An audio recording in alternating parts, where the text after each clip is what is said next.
Here we have the lovely Asus ROG Ally, and in this series I'm going to be testing some games. If you're looking for a deep dive, there's probably better sources. This will focus more on a quick look into if the games you're wanting to play are playable on this system without wanting to throw it at a wall.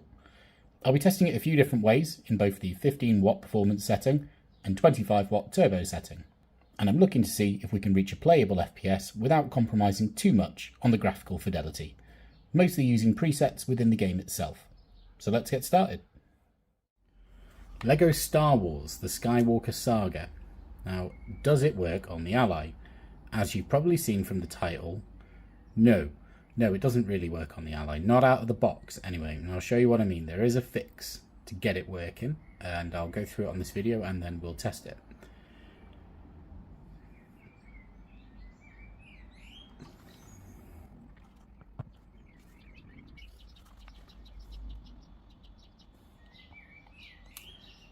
Now, what you'll notice straight away as you first load the Skywalker Saga is, even running on 25 watts, the FPS is nowhere close to acceptable. It sits around 10. And even during these opening animations and crawls, it gets completely distorted and very difficult to get past.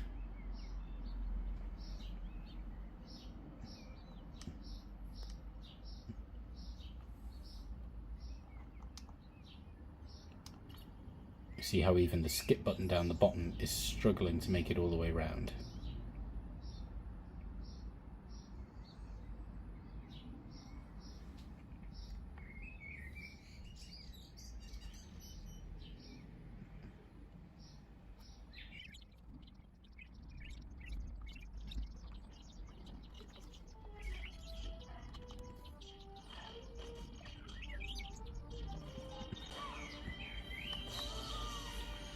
So you can see we're really struggling even just on this menu here.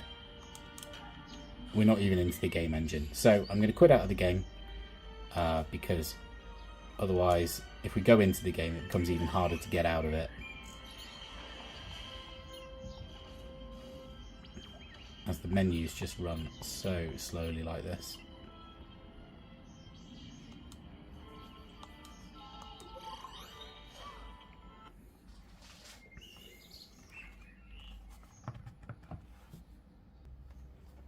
But what do we do to fix it? Bit of a weird solution, and shout out to the ROG Ally subreddit for making me aware of this one. Go to our desktop, into your start menu,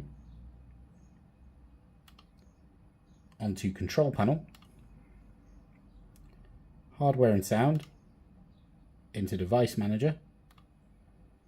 You may get a prompt that says yes, no if you haven't disabled user account control.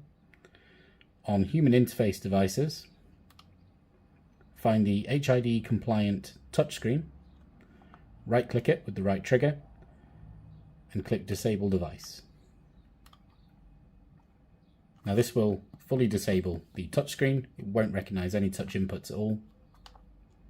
And when we reload the game, should be a completely different story.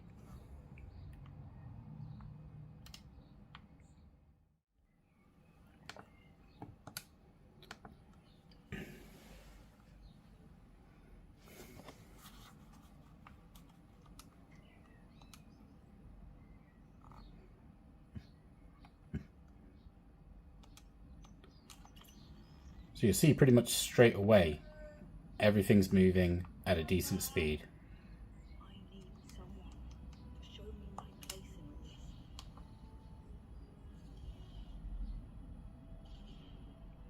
And now instead of 5 or so FPS here, we've got 45. So let's switch the settings down and actually test this out.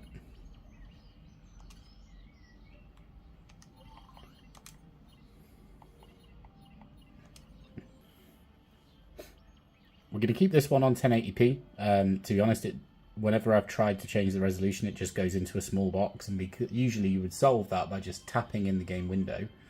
But with the touchscreen disabled, unfortunately, I can't. So we'll start it off on 1080p, 120Hz with all those settings.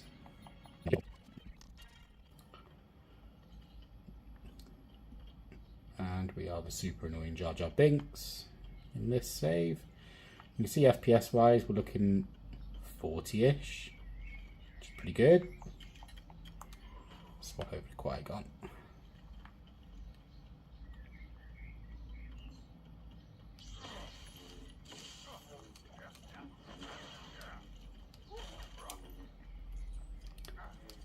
Not overly happy with too much happening on screen. I am seeing it dip below 40 and into the mid to low 30s.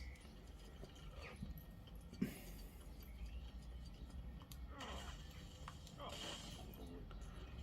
think if you want to roll it on 15 watts, that's probably as far as you're going to be able to push that one. Try a high setting just in case.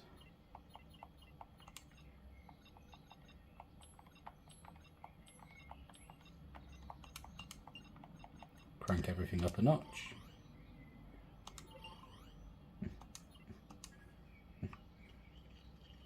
Oh, the screen is suddenly really blown out.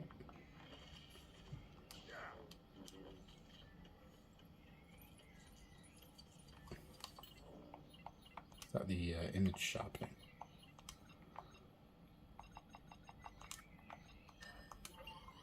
No. Oh, apologies, I turned on HDR and I don't have a HDR screen. And then messed up turning it off. That's better. So slightly higher settings.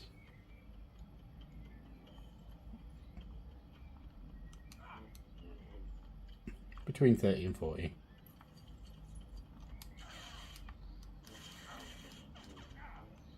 Not bad.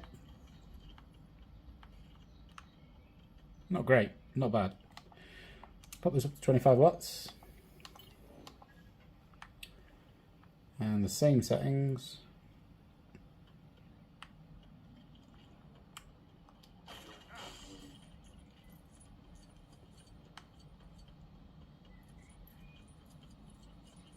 We seem to be staying happily above 40.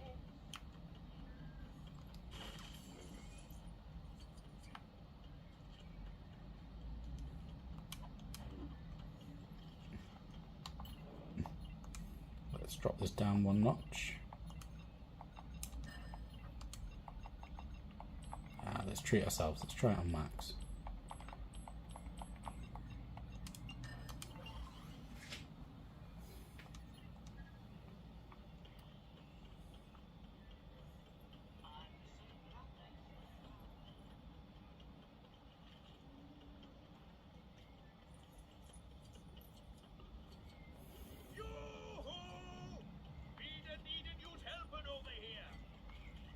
Absolute max settings, just below 40.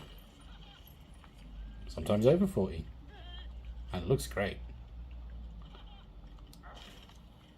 Okay, let's try it on the lowest.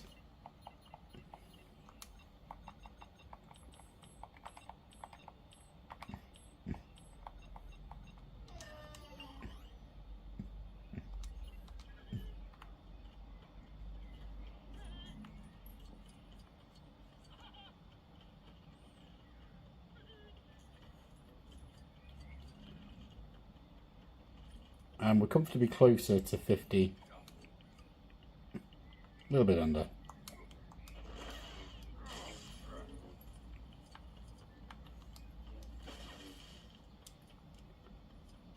Pretty good. Better than it was when the touchscreen was enabled. I'll exit the game now and just show you how to get the touchscreen back on if you're unsure. This one looks to run pretty great once you get it working. 15 watt low settings, absolutely fine. 15 watt on a sort of medium area, absolutely fine. 25 watt, even better. If we could drop this down to 720p, you'd probably be able to get even better out of it. But I can't figure out how to make it not freak out the screen. So we go back to desktop.